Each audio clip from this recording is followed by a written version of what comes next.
हमने अपनी पिछली वीडियो में वाज वर्क का यूज़ देखा था, जिससे जो हम तब यूज़ करते हैं जब हमें पुरानी बात बतानी हो कि जो अब नहीं है लेकिन पहले थी। जैसे मैं कहूँ कि वो डॉक्टर था, तो ये हम पुरानी बात बता रहे हैं, तो हम इसको कैसे कहेंगे, ही वॉज़ अ डॉक्टर।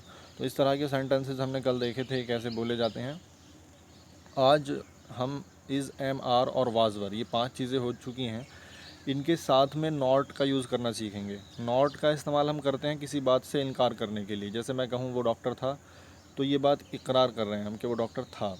इकरार मतलब हम उस बात को मान रहे हैं, हाँ कह रहे हैं उस बात के लिए। और जब हमें इनकार करना हो तो हम कहते हैं कि वो डॉक्टर नहीं था। तो आज हम इनकार करने वाले सेंटेंसेस बनाएंगे। तो जब हमें किसी बात से इनकार करना होता है तो हम नॉट का यूज़ करते हैं, ठीक है। तो नहीं कहने के लिए हम किस चीज़ का यूज़ करेंगे, नॉट का, ठीक है।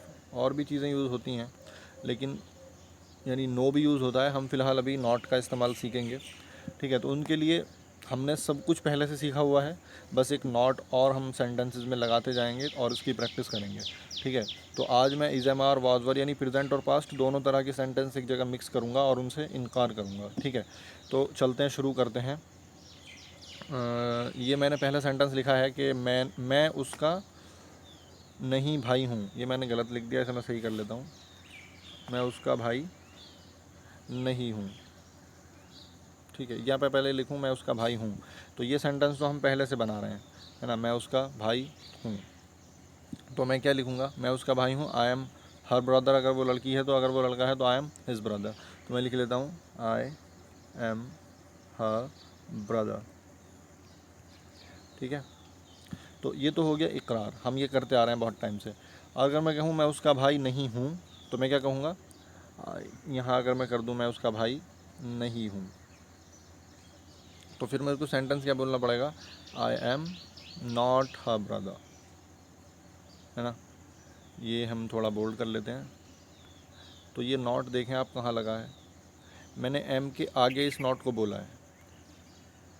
है ना। तो ये जो नॉट हम जब बोलेंगे तो ये जितने भी हमने सीखे हैं is, am, are, was were, इसके आगे नॉट बोलेंगे, ठीक है। जैसे अगर हमें कहना होगा कि मैं उसका भाई नहीं हूँ, तो I am not her brother. मैं उसका भाई हूँ तो आई एम हर ब्रदर। अब अगर मैं इसको हूँ की जगह कर दूँ था, मैं उसका भाई नहीं था, तो क्या हो जाएगा, फिर एम नहीं बोलेंगे क्योंकि पास्ट में चले गए, और मैं अकेला हूँ तो मैं क्या बोलूँगा, I was not her brother, ठीक है। ये सब हम कर चुके हैं। चलते हैं आगे। लड़की का भाई बुज़दिल नहीं था, तो अगर बुज़दिल नहीं था तो क्या बोलेंगे, लड़की का भाई को क्या बोलेंगे, द गर्ल्स ब्रदर या the brother of the girl. Was not बुज़दिल मतलब टिमिड, वॉज नॉट टिमिड, ठीक है। The brother of the girl was not timid. या लड़की का भाई बुज़दिल नहीं है, तो the girl's brother is not timid या the brother of girl is not timid, ठीक है। तो हमने यहाँ क्या सेंटेंस लिखा हुआ है, लड़की का भाई बुज़दिल नहीं है, तो हम क्या बोलेंगे, the brother of the girl is not timid. Timid कहते हैं बुज़दिल को, ठीक है, डरपोक को। अच्छा, तो ये आ गई ना बात समझो। देखो यहाँ पर भी ये सारा इज़ के साथ में हमने क्या किया, नॉट। ये हो गया द, मतलब लड़की का भाई बुज़दिल नहीं है, तो is not, was not, am not, are not, ये सब चीज़ें होती जाएंगी और हम ऐसी सब चीज़ें बोलते जाएंगे जैसे पहले से बोल रहे हैं। वो लड़की मेरी बहन नहीं थी, वो लड़की यानी that girl was not my sister, वो लड़की मेरी बहन नहीं थी। That girl was not my sister, okay. चलिए, अगला सेंटेंस हमने लिखा हुआ है यहाँ पर कि वो वाले सस्ते नहीं हैं। ये वाले वो वाले हम सब बता चुके, तो वो वाले को क्या कहते हैं, दैट वन। अगर होता ये वाले तो ओ, ये वो वाले हैं यानी एक से ज़्यादा हैं, तो दोज वंस, ठीक है ना। अगर एक होता वो वाला तो हम कहते दैट वन। अब ये बहुत सारे हैं वो वाले, तो हम क्या कहेंगे, दोज वंस। ये वाले दीज वंस, तो वो वाले सस्ते नहीं हैं, those ones are not cheap, ठीक है। Those ones are not cheap, ठीक है। तो वो वाले सस्ते नहीं हैं। अगर हम कहें वो वाले सस्ते नहीं थे तो हम क्या कहेंगे, those ones were not cheap. हमने बताया एक से ज़्यादा की बात अगर पास्ट में हम करेंगे तो फिर किसका यूज़ करेंगे, वर का। और नॉट हमने क्यों लगाया, क्योंकि हम इनकार कर रहे हैं बात से। तो those ones were not cheap. आगे, हमारा साफ़ नहीं था। ठीक है, किसी भी चीज़ को ऐसे कह सकते हैं ना हम, उसका नाम ना लेकर, सिर्फ ऐसे ही हमारा साफ़ था या हमारा साफ़ नहीं था या हमारा साफ़ है, हमारा साफ़ नहीं है। ठीक है, तो हमारा को क्या बोलेंगे, सिर्फ अवर्स। अवर्स। अब यहाँ कहा है कि नहीं था तो हम क्या कहेंगे, वाज नॉट।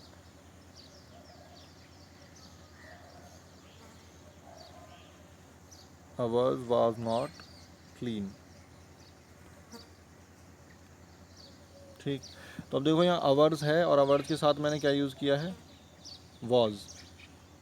ठीक है, तो आप समझ रहे होंगे, अवर अगर खाली होता हम, तो हम तो एक से ज़्यादा होते हैं, लेकिन कोई चीज़ हमारी है तो वो देखी जाएगी अकेली है या ज़्यादा, उसके हिसाब से वाजवर लगाएंगे। तो हमारा साफ़ नहीं था, तो था हम बोल रहे हैं तो जाहिर हो रहा है इससे कि वो कोई एक ही चीज़ है जिसके बारे में बात कर रहा हूँ। अगर मैं कहता हमारे साफ़ नहीं थे तो मैं कहता अवर्स वर नॉट क्लीन, क्योंकि वो एक से ज़्यादा हो जाते हैं। तो अवर्स और अवर ये दोनों अलग अलग चीज़ें हैं। अवर हम कहते हैं अपने आप को, अवर्स कहते हैं अपनी किसी चीज़ को। ठीक है, और इन दोनों में जो डिफरेंस है, इस तरह के और वर्ड्स में यू और योर और योर्स, हर और हर्स, अवर अवर्स, दियर दियर्स, ये सारे डिफरेंस मैं किसी पीछे वीडियो में बता चुका हूँ जो मैंने पॉजिटिव के ऊपर बनाई है।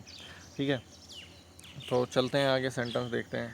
तो वॉज नॉट, नॉट लगाना इसकी प्रैक्टिस कर लिया करो। अब तुम मेरे ख्याल से इस ऐसे खुद भी कर सकते हो, मेरे लिखने से पहले ही अपने आप इन सेंटेंसेस को बोलने की कोशिश करा करो, ये वीडियो देखते देखते ही मुझसे पहले। ठीक है, तो बहुत अच्छे से प्रैक्टिस होगी। और बाकी मैं लिख ही रहा हूँ, अगर कहीं गलती होगी तो वो तुम्हें दिख जाएगी।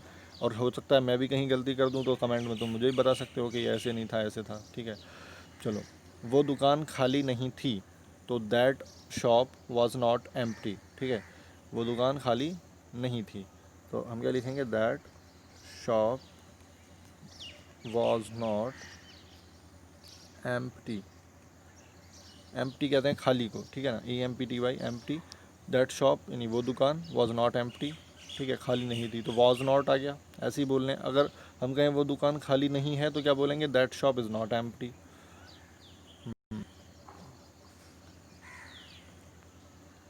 ठीक है जी, चल रहे आगे। अब देखो, उनके टीचर का नाम दीपक नहीं था।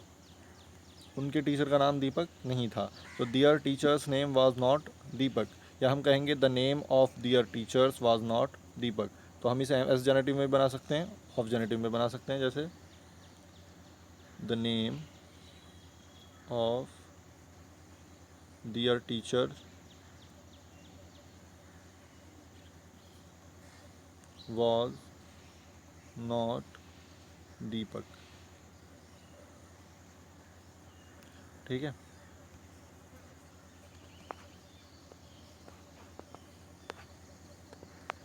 वाज नॉट दीपक। अच्छा, अगर हम इसको एस जेनेटिव में बनाएं तो कैसे लिखेंगे, एस जेनेटिव में हम इसको क्या लिखेंगे, बस इसका ऐसा कर देंगे, सारा सेंटेंस तो ऐसा ही रहेगा जैसा है ना। बस हम यहाँ पर क्या यूज़ कर लेंगे, ऑफ जेनेटिव यूज़ कर लेंगे। तो वो यहाँ मैं लिख देता हूँ, the name of their teacher की जगह हम क्या करेंगे, दियर टीचर्स नेम। ये पूरा ही ख़त्म हो गया, दीपक। तो ये हो गया दियर, यहाँ हम कर देंगे अपॉस्ट्रोफी एस लगा के, दियर टीचर्स नेम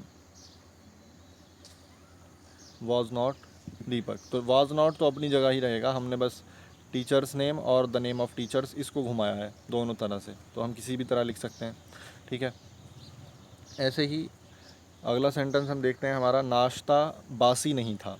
ठीक है, अगर हम कहें नाश्ता बासी था तो हम क्या कहेंगे, the breakfast was stale. Stale कहते हैं बासी को। और अगर नाश्ता बासी नहीं था तो हम क्या कहेंगे, the breakfast was not stale. तो हम अभी क्या कहेंगे, द ब्रेकफास्ट हो गया हमारा नाश्ता, और वाज नॉट यानी नहीं था, कैसा, बासी, स्टेल। ठीक है, तो the breakfast was not stale. जो वर्ड्स आपको नहीं पता हो उनको नोट कर लिया करो, और अपने आप भी जो चीज़ें तुम्हें, मैं जैसे मुझे बोलने की ज़रूरत पड़ी नाश्ता बासी नहीं था, तो तुम्हें किसी और चीज़ की बोलने की ज़रूरत पड़ सकती है ना। तो वो सारी चीज़ें बोलते रहा करो, उनकी प्रैक्टिस किया करो। और जो वर्ड्स आपको लगें कि इसको मुझे इंग्लिश में कहना नहीं आता, तो डिक्शनरी की हेल्प से अब वो वर्ड देखा करो, गूगल कर लिया करो, बहुत सारे तरीके हैं। ठीक है जी, चलें आगे। फल सड़े हुए नहीं थे, अगर मैं कहूँ फल सड़े हुए थे तो क्या बोलूँगा? द फ्रूट्स वर रॉटन, ठीक है ना। और अगर फल सड़े हुए नहीं थे, द फ्रूट्स वर नॉट रॉटन, ठीक है ना। तो फल हो गए हमारे द फ्रूट्स वर नॉट रॉटन,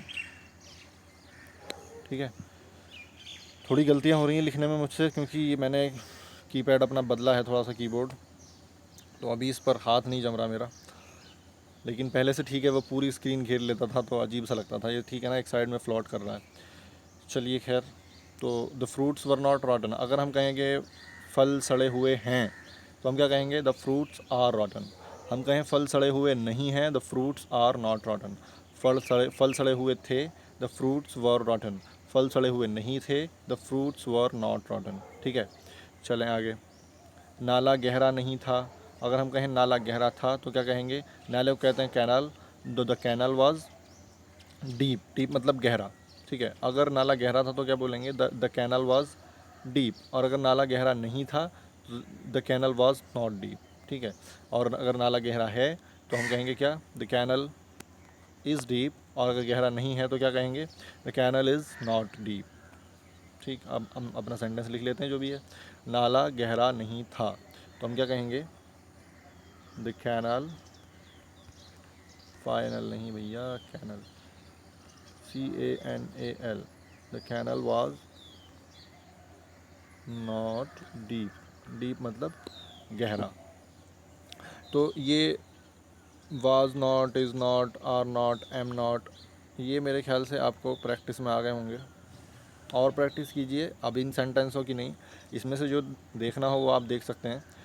बाकी अपने आप से सेंटेंसेस बोलिए, और हिंदी में मत बोलिए, बस देखिए, आपको कुछ ही चीज़ों को देखिए। मान लो दीवार को देख के आपको बोलना है ये दीवार नहीं थी, तो आप हिंदी में उसको मत बोलिए, बस सीधा जो आपको बोलना है उसको इंग्लिश में बोलने की कोशिश करिए कि that was not a wall, वो दीवार नहीं थी, ठीक है।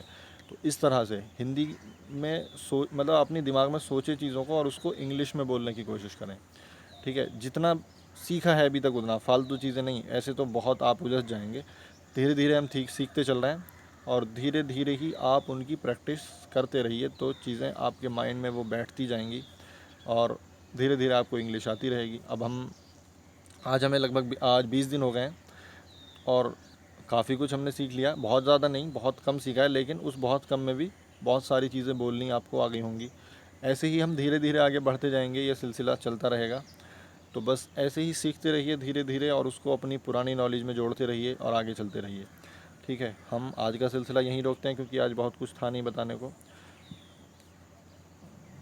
ठीक है। तो वाज वर इज़ हमारी सारे मिक्स कर लिए हमने एक जगह, और इनके साथ अब हमने इनकार करना सीख लिया है, ठीक है। पहले हम सीधे सीधे सेंटेंसेस बोलना सीख रहे थे, आज हमने मना करना सीख लिया। चलो थोड़ा सा सेंटेंसेस के बारे में भी बात कर लेते हैं आज।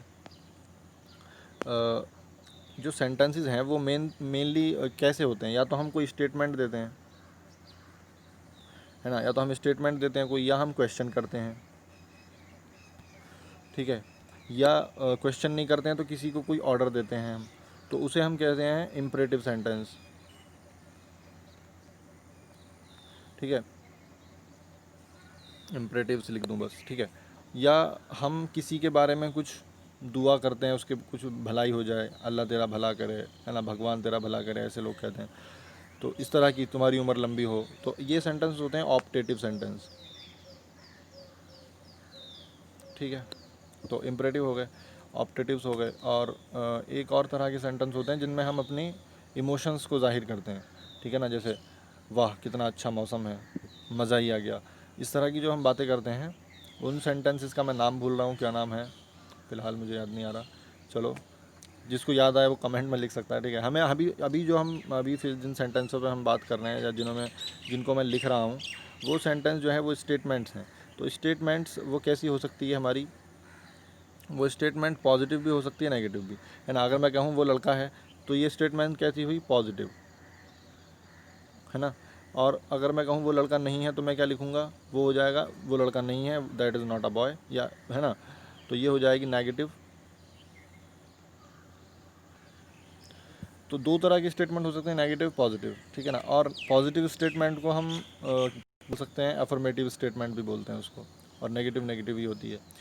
तो स्टेटमेंट्स ग्रामर की बुक्स में लिखा हुआ आमतौर पर मिलता है कि ये असर्टिव सेंटेंसेस हैं। जो सेंटेंस के मैंने ये टाइप्स लिखे हैं वो लिखते हैं वहाँ पर assertive sentence, interrogative sentence, imperative sentence, optative sentence, और जो एक मुझे याद नहीं आ रहा वो वाला सेंटेंस, ठीक है। तो मैंने अफर्मेटिव वो जो लिखते हैं असर्टिव सेंटेंस, उसको मैंने लिखा है स्टेटमेंट, ये ज़्यादा आसान है। तो स्टेटमेंट हम ये स्टेटमेंट से तो दे रहे हैं सबके, वो पागल है, वो पागल नहीं है, वो अंधा है, वो अंधा नहीं है, इस तरह की जो बातें हैं ये सब स्टेटमेंट्स हैं। अच्छा, और जो हम क्वेश्चन पूछते हैं लोगों से, सवाल करते हैं, वो सब क्वेश्चंस हो गए, उसको इंट्रोगेटिव सेंटेंसेस बोलते हैं। इम्परेटिव्स हो गए इम्परेटिव सेंटेंस, जिनमें हम किसी को कुछ करने को कहते हैं या किसी से रिक्वेस्ट करते हैं, जैसे यहाँ आओ, या हम कहें प्लीज़ हमें पानी दे दो, ये इम्परेटिव्स हो गए। ऐसे ही ऑप्टेटिव जिसमें हम किसी को दुआ देते हैं, ठीक है ना। और हाँ, वो पांचवा टाइप जो है मैं उसे लिख ही देता हूँ, याद आ गया मुझे, वो होते हैं हमारे एक्सक्लेमेटरी सेंटेंस,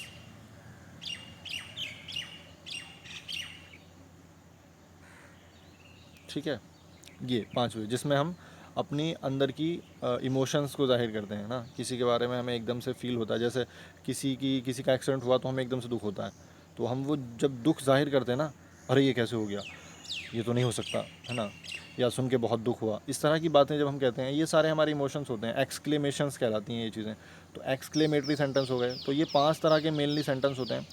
इसके अलावा बहुत सारी चीज़ें टाइप हैं सेंटेंसेस के, कॉम्प्लेक्स सेंटेंस हैं, कंपाउंड सेंटेंस हैं, फिर बहुत सारे क्लेफ्ट टाइप के सेंटेंसेस होते हैं। लेकिन मेनली जो आम तौर पे जो सिंपल से सेंटेंस है ना, एक एक छोटी छोटी लाइनों वाले, वो इस 5 तरह के स्टेटमेंट्स हैं। तो हम पहले इन सबको सीखेंगे। अभी हम फ़िलहाल फोकस कर रहे हैं अपने पॉजिटिव नेगेटिव पर, आगे और टाइप के सेंटेंसेस हम लाएंगे इसमें, और ये सारे टाइप के सेंटेंस हमें कवर करने हैं। यानी जब हम ये सब तरह की बातें बोलनी सीख जाएंगे, और तभी तो हमें इंग्लिश बोलनी आएगी। तो अभी हम कौन से टाइप के सेंटेंसेस पे हैं, अभी तो हम स्टेटमेंट्स सीख रहे हैं अपनी, नेगेटिव पॉजिटिव, वो भी सिर्फ एक टाइप की। अभी was, were, is, am, are, इनका यूज़, अभी बहुत सारी चीज़ें आगे पढ़नी बाकी हैं। तो वो सब चीज़ें एक एक करके डिस्कस होती रहेंगी, आप सिर्फ जो बताया जा रहा है वो सीखते जाइए, ठीक है। तो आज का डिस्कशन यहीं बंद करते हैं, चलिए आप प्रैक्टिस कीजिए, हम जाते हैं।